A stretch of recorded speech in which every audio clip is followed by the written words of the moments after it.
Class 7 विषय हिंदी पाठ 5 बरसात की आती हवा। इस पाठ में कवि हरिवंश राय बच्चन को कहना है कि वर्षा ऋतु ऋतुओं की रानी कहलाती है। ऋतु हम लोगों के देश में 6 है: बसंत, ग्रीष्म, वर्षा, शरद, हेमंत और शिशिर। तो गर्मी के बाद वर्षा ऋतु की आगमन होता है। तो गर्मी में जब हम लोग व्याकुलता प्राप्त करते हैं, उसके बाद चाहते हैं बहुत जल्दी बारिश हो जिससे हम लोग को थोड़ा राहत मिले।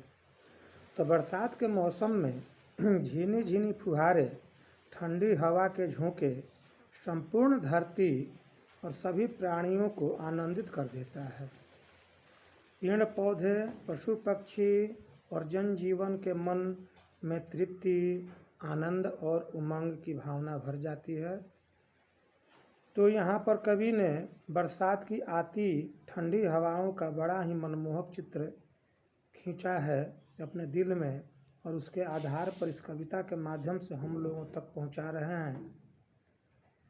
तो जिस तरह से बरसात की हवा से, पानी से जनजीवन तृप्त हो जाता है, आनंद और उमंग के साथ भर जाता है, उसकी भावना भर जाती है, उसी तरह से मनुष्य के ज़िंदगी जितनी भी कठिन लगे, हमेशा कुछ न कुछ अगर मनुष्य कर सकता है या करता है तो इसी के समान सफल हो सकता है। जैसे हवा जो है, बरसात की हवा और पानी सबों को आनंदित कर देता है। कह रहे हैं हरिवंश राय बच्चन बहुत महान कवि हैं। ये बहुत सारे पुरस्कार भी प्राप्त किए हैं और बहुत सारे किताबें भी, कविताएं भी लिखे हैं।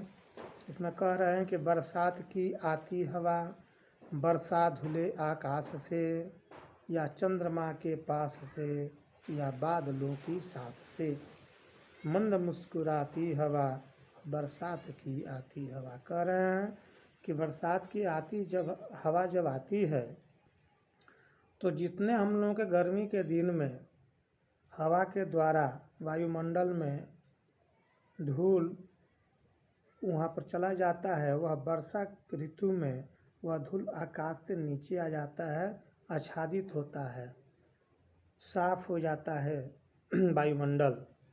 चंद्रमा भी जो आच्छादित रहते हैं वो भी साफ हो जाते हैं। देखते हैं गर्मी के दिन उनका कुछ स्वरूप अलग रहता है, लेकिन शरद ऋतु के चंद्रमा जो हैं बहुत साफ क्लीन रहते हैं, देखने में बहुत आनंदमय वो लगते हैं।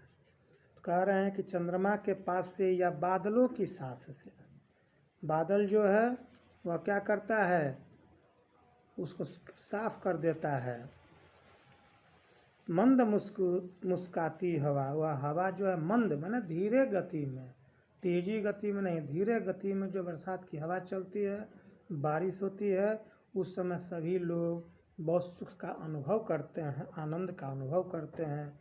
इस तरह से बरसात की आती हवा यानी बरसात की हवा जो है आती है और सबको भाव विभोर कर देती है। यह खेलती है ढाल से, ऊंचे शिखर के भाल से, आकाश से पाताल से, झकझोर लहराती हवा, बरसात की आती हवा। कह रहे हैं कि यह खेलती है ढाल से। ढाल के मतलब होता है ढलवा ज़मीन, नीचे की तरफ जो तिरछा ज़मीन जो होता है उसको ढलवा ज़मीन कहते हैं।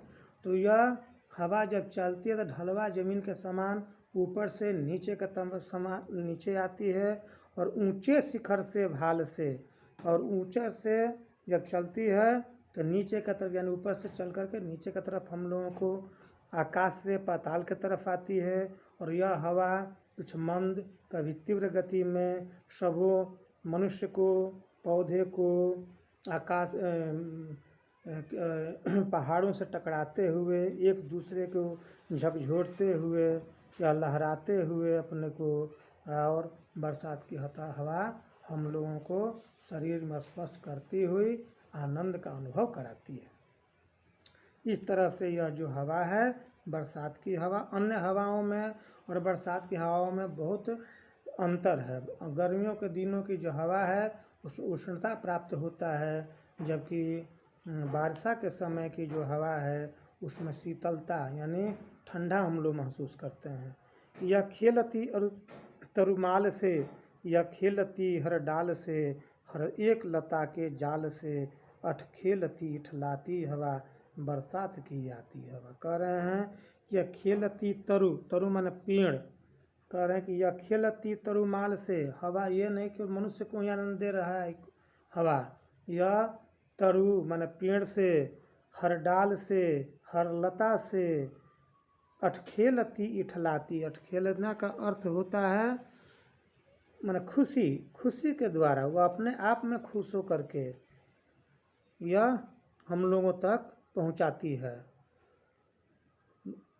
बरसात की आती हवा, यह बरसात के समय में इस तरह की हवा हम लोगों को आनंद प्रदान करता है। यह शून्य से होकर प्रकट, इसका कोई आदि है न अंत, यह शून्य है नौ हर्ष से आगे झपट, लेकिन नौ मन नया, हर्ष मन खुशी, एक नया खुशी से आगे के तरफ यह झपटते हुए बढ़ते हुए निरंतर हर अंग से जाति लिपट।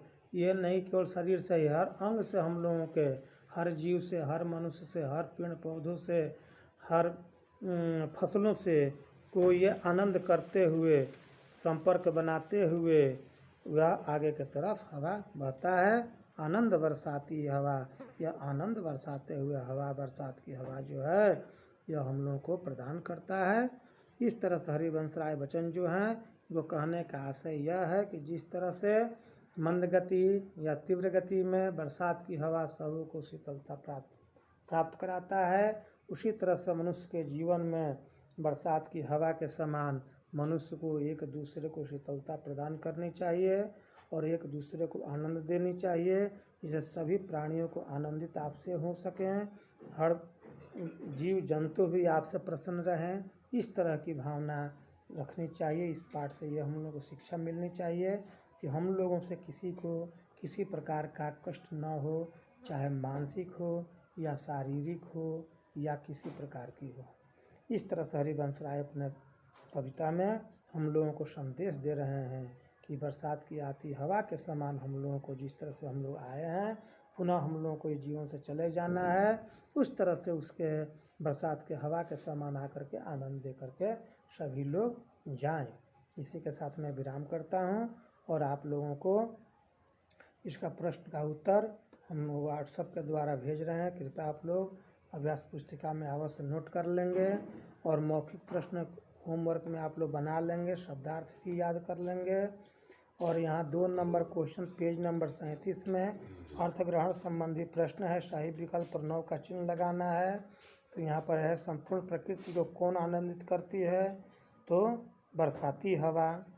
3 नंबर होगा ख में बरसात की हवा आनंद इसलिए देती है क्योंकि वृक्ष धुल जाते हैं या चंद्रमा के पास से आती है या शीतल और सुखदायी होती है। तो यहाँ पर शीतल और सुखदायी होगा। और ग में है धरती और आकाश दोनों के प्रति बरसाती हवाओं का व्यवहार कैसा होता है, तो धरती और आकाश दोनों के भिगो देती है, धरती और आकाश दोनों को अठखेलियाँ करती है, धरती और आकाश दोनों को झकझोर देती है। ये 3 नंबर इसमें भी होगा। इस तरह से आप लोग इसको बना लेंगे। और 3 नंबर क्वेश्चन लिखित प्रश्न लघुत्तरीय और दीर्घोत्तरीय आप लोगों को हम भेज रहे हैं। इसको आप लोग कृपया ध्यान से पढ़ करके और अवश्य अभ्यास पुस्तिका में नोट कर लेंगे और याद करें। इसी के साथ मैं विराम करता हूँ। अगले दिन अगला पाठ पढ़ाएंगे। धन्यवाद।